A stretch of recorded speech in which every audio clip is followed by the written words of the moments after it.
A las 11:42 p.m., un vecino escuchó algo que no sonaba bien. No un grito, no un disparo, solo una discusión, la voz de un hombre, la voz de una mujer, elevadas, agudas, emocionales. Luego, silencio. Para la mañana, Susan Simpson había desaparecido. Ningún mensaje de despedida, ninguna maleta hecha, ningún signo de lucha que alguien pudiera explicar de inmediato. Solo una casa vacía y un marido que decía que todo estaba bien. Pero como los investigadores pronto aprenderían, nada en este caso estaba bien. Porque Susan Simpson no simplemente se desvaneció, desapareció dentro de su propia vida. Una vida llena de grietas que nadie quería mirar, hasta que fue demasiado tarde.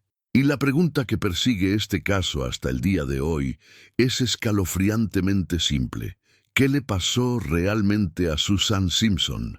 Susan Simpson era el tipo de persona en la que la gente confiaba sin pensarlo dos veces. Sus amigos la describían como estable, organizada y calladamente fuerte. No era ruidosa ni dramática. No ansiaba atención. Susan era la persona que recordaba cumpleaños. Llegaba temprano y se quedaba hasta tarde si alguien necesitaba ayuda. Era madre primero, siempre. Sus hijos eran el centro de su vida. Horarios escolares, actividades, comidas, rutinas para dormir.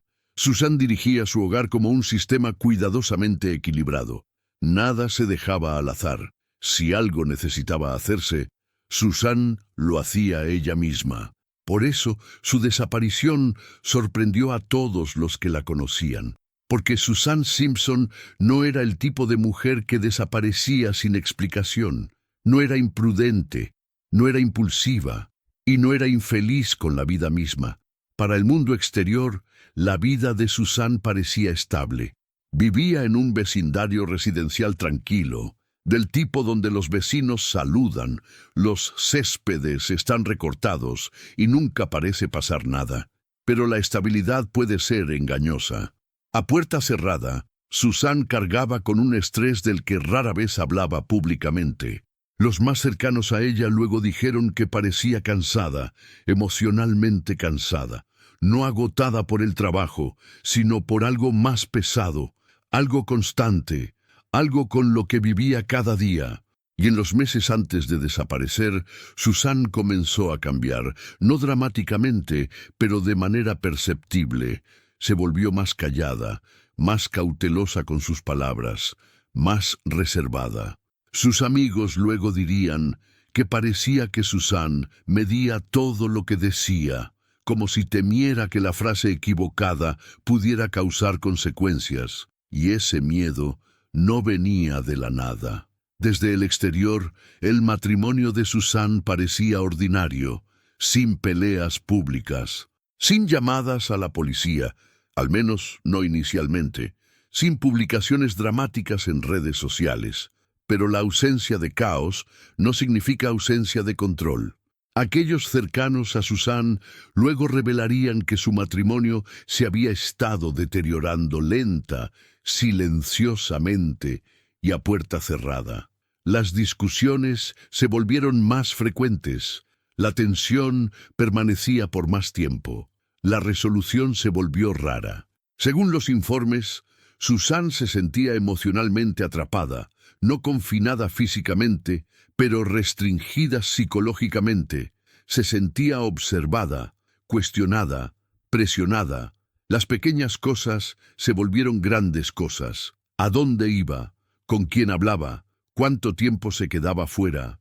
Y cuando ocurrían discusiones, no terminaban limpiamente. Hirvían a fuego lento, resurgían, se escalaban. Susan confió en algunas personas de confianza que sentía que caminaba sobre cáscaras de huevo, que la paz en el hogar se sentía condicional, dependiente de su silencio.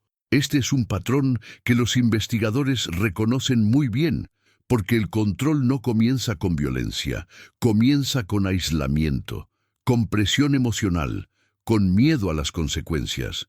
Y luego estuvo el cambio más peligroso de todos. Susan había comenzado a pensar en un cambio. Posiblemente una separación, posiblemente irse, posiblemente reclamar el control sobre su propia vida. Y estadísticamente, este es el momento en que el riesgo se dispara.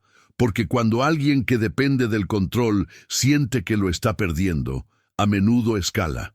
La noche que Susan desapareció no comenzó con caos, comenzó como cualquier otra tarde, cena, rutina, normalidad. Pero debajo de esa rutina había una tensión que había estado creciendo durante semanas, quizás más. Esa noche estalló una discusión.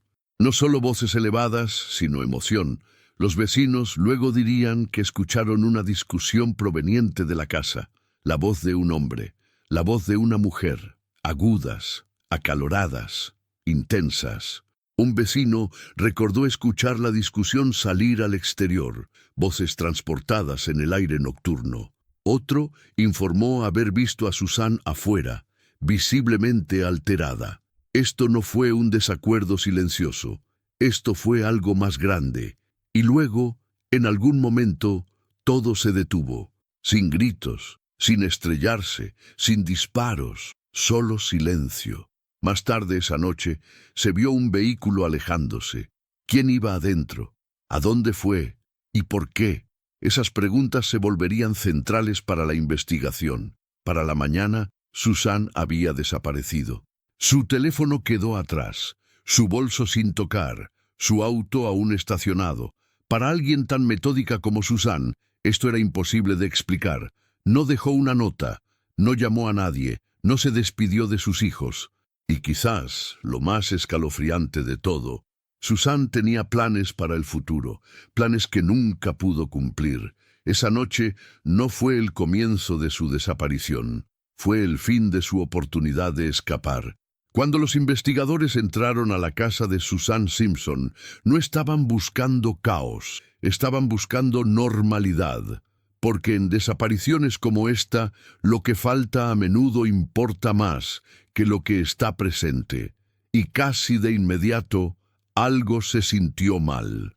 El bolso de Susan todavía estaba dentro de la casa, su billetera sin tocar, su identificación exactamente donde siempre la guardaba. Su teléfono, aquel con el que nunca iba a ninguna parte, fue dejado atrás.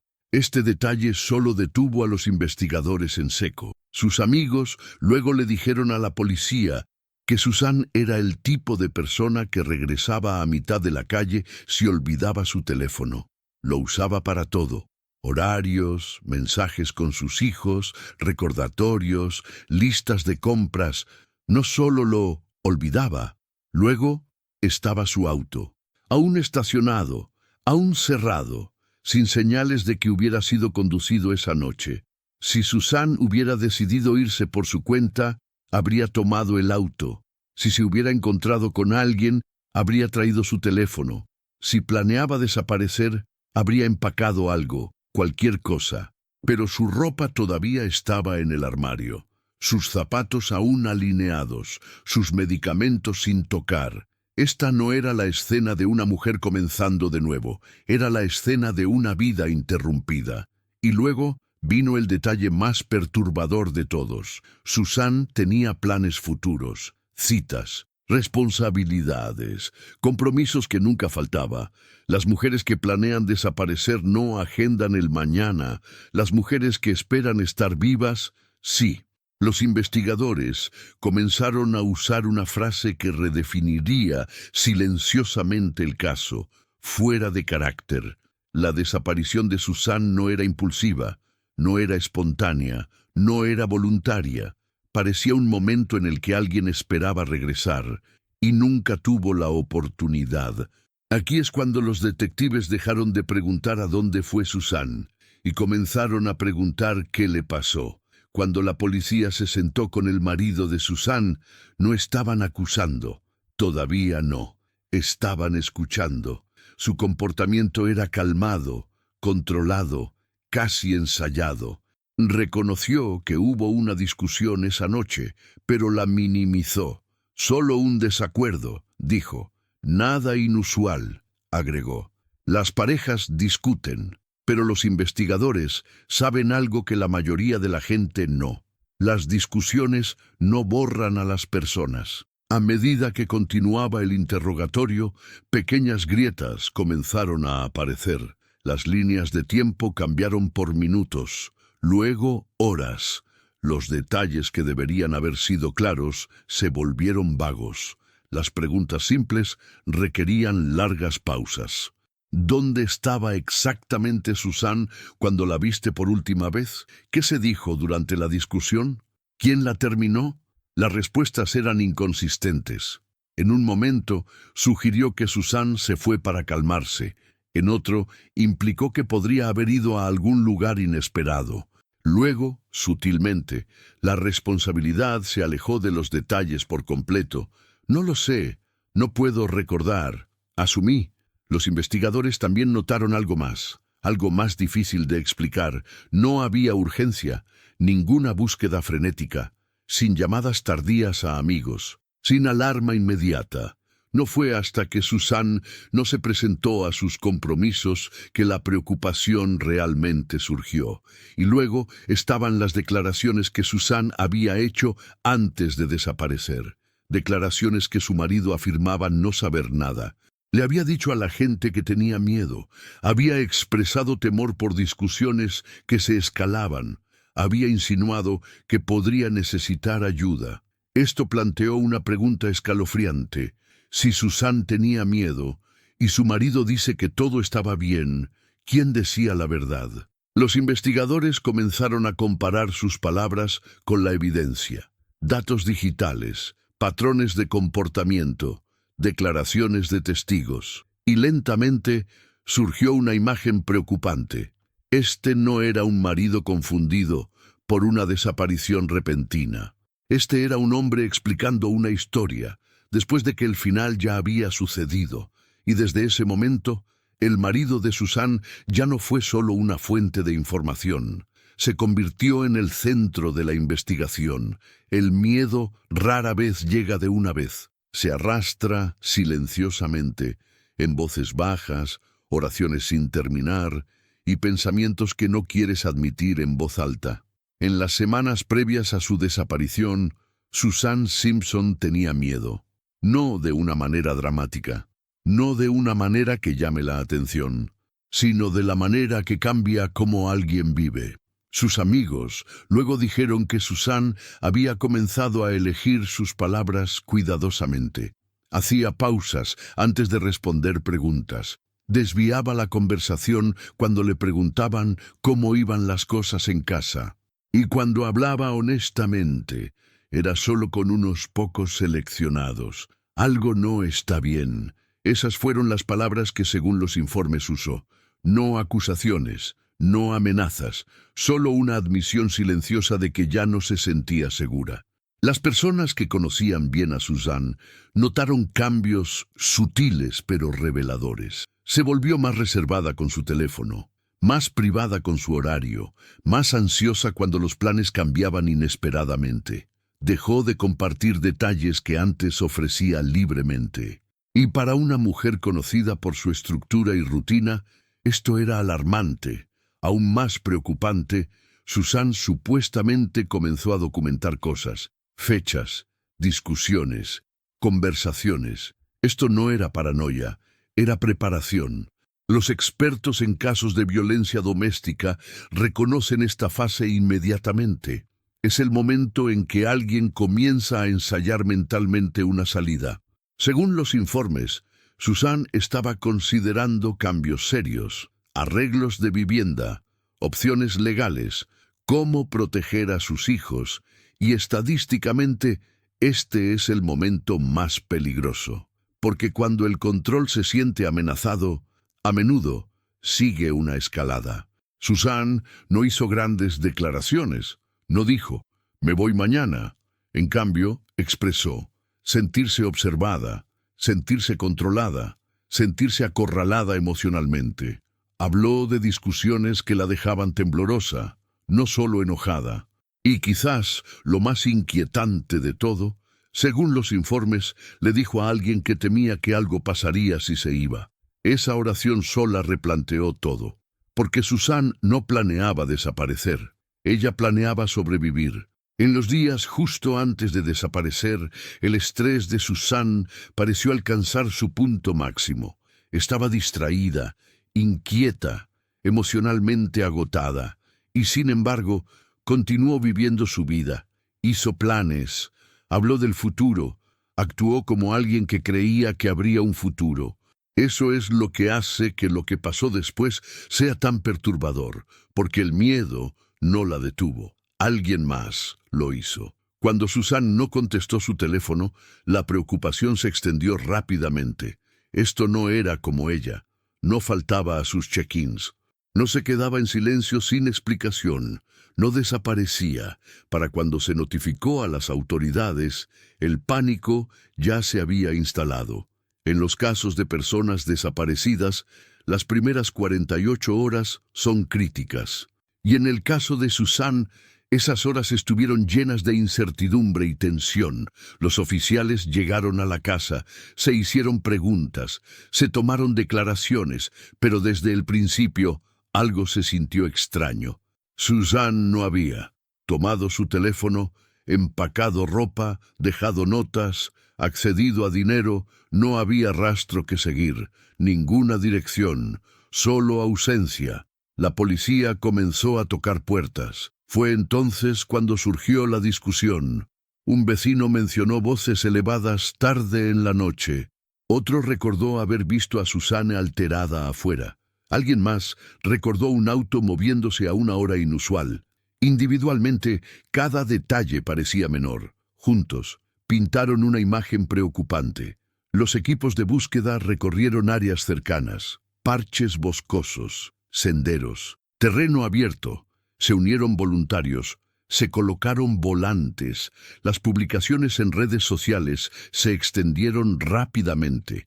Cada avistamiento reportado reavivaba la esperanza y la aplastaba de nuevo. Una mujer que se parecía a Susan, un auto que coincidía con la descripción, una pista que no llevaba a ninguna parte. Cada callejón sin salida hacía el silencio más fuerte. A medida que pasaban los días sin señales de Susan, los investigadores hicieron un cambio crucial. Esto ya no era un caso de alguien que podría regresar. Esto ahora era un caso de alguien que no se fue voluntariamente. Comenzaron a mirar hacia adentro, a las relaciones, a los patrones, al motivo, y un hecho sobresalió por encima de todos los demás. Susan había tenido miedo, y el miedo venía de dentro de su hogar. Ninguna grabación de cámara mostró a Susan alejándose. No se organizaron viajes, no se enviaron mensajes posteriores. Los psicólogos forenses luego describirían esto como silencio conductual, cuando la ausencia de acción es en sí misma evidencia. Susan no se desvaneció, fue interrumpida. Las familias de personas desaparecidas a menudo viven en un doloroso intermedio. La esperanza lucha contra la lógica. La fe choca con la evidencia. Los seres queridos de Susan se aferraron a la esperanza todo el tiempo que pudieron. Pero las fuerzas del orden habían visto este patrón antes, y casi nunca terminaba de la manera que las familias rezaban que lo hiciera. Los capítulos 6 y 7 representan el punto de inflexión emocional e investigativo de la historia.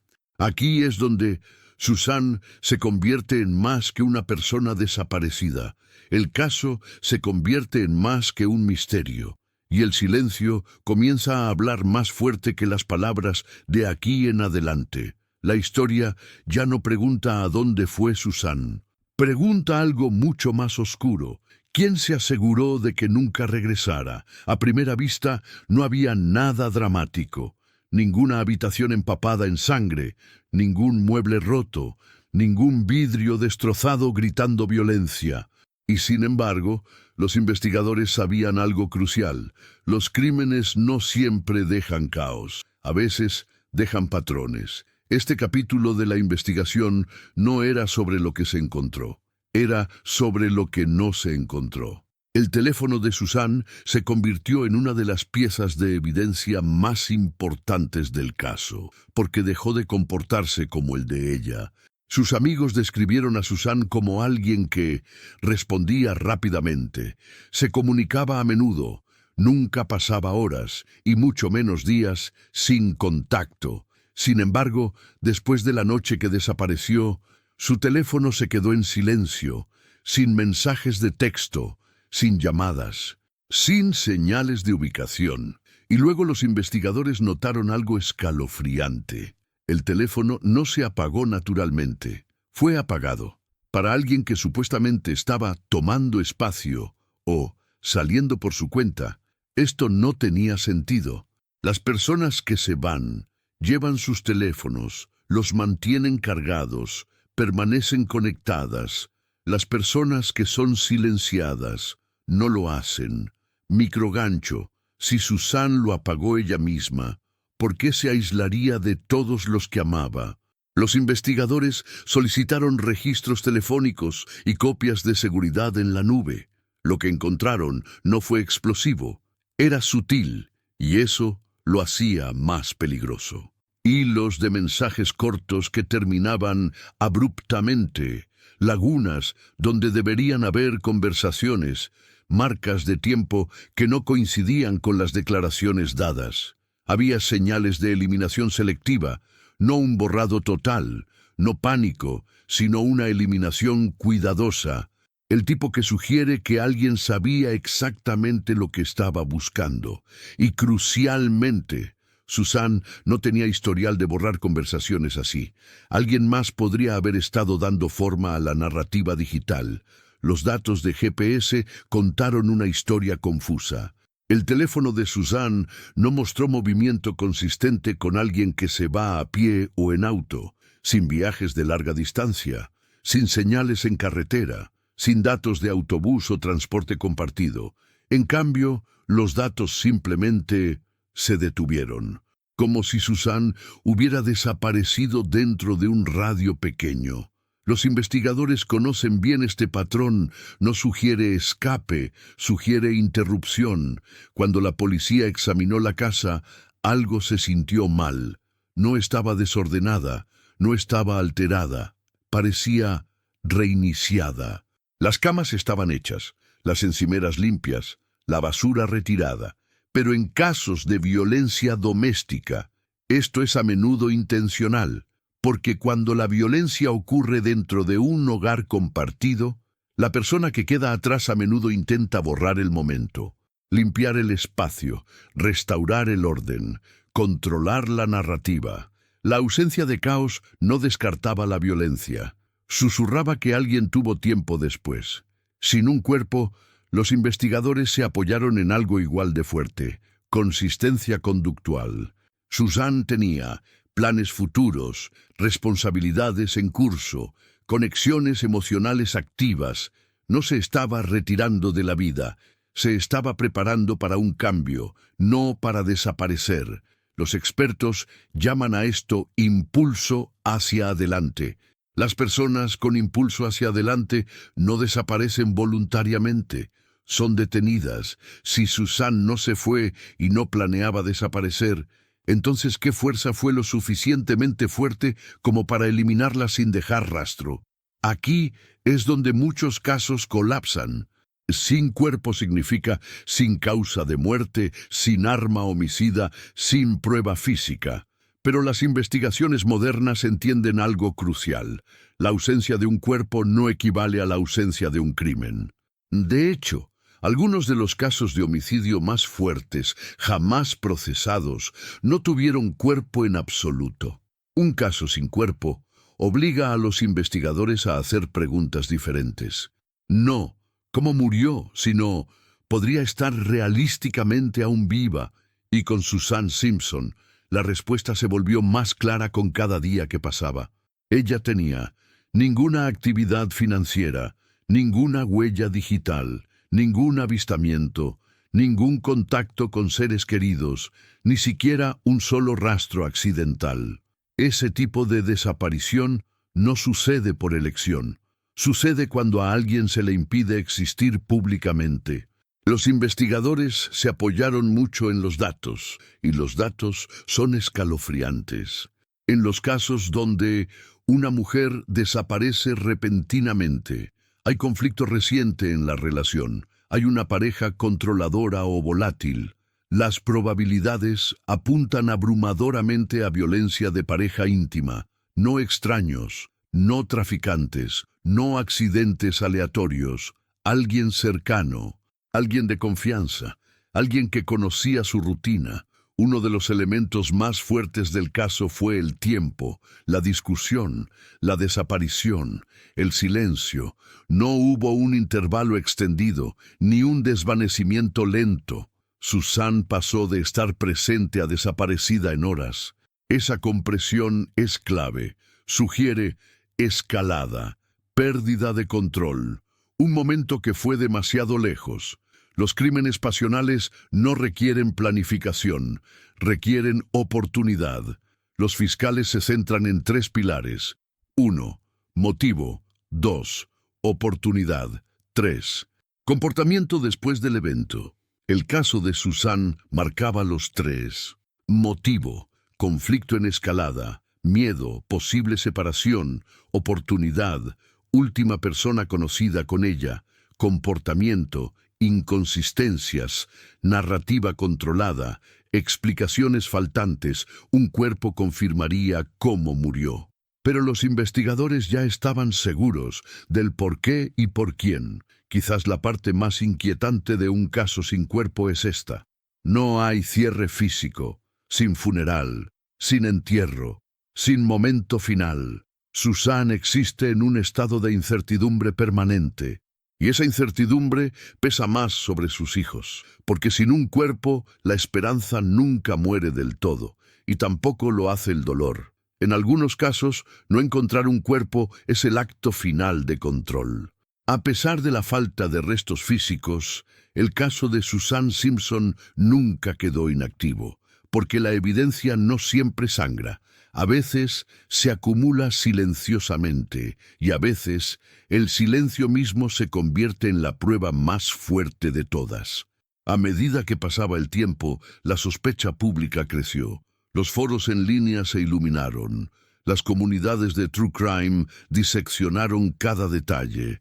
La gente hizo la pregunta en voz alta: ¿cómo desaparece alguien sin dejar rastro?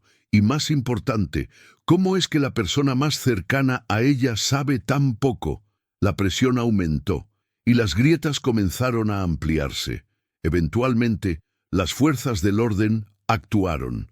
No necesitaban un cuerpo, tenían motivo, tenían oportunidad, tenían una línea de tiempo que se negaba a tener sentido de otra manera. Susan Simpson fue oficialmente presumida muerta, y su desaparición fue reclasificada como una investigación de homicidio. Quizás la parte más desgarradora de este caso es lo que permanece. Niños que se despiertan cada día sin respuestas, sin cierre, sin su madre. Susan no eligió dejarlos. Eso es dolorosamente claro. Les fue arrebatada. Y el silencio que queda es ensordecedor. La historia de Susan Simpson no es solo sobre una mujer. Es sobre las señales de advertencia que la gente ignora, los miedos que las mujeres cargan en silencio, el peligro que puede esconderse detrás de puertas cerradas. Es un recordatorio de que las desapariciones rara vez son aleatorias y que a veces el lugar más peligroso es el que llamamos hogar. Susan Simpson caminó hacia la noche de su desaparición, esperando otra mañana. Nunca la tuvo. Y hasta que cada detalle sea respondido, hasta que cada verdad sea llevada a la luz, su historia permanece incompleta. Porque Susan no solo desapareció, fue borrada, y la verdad aún espera ser contada por completo.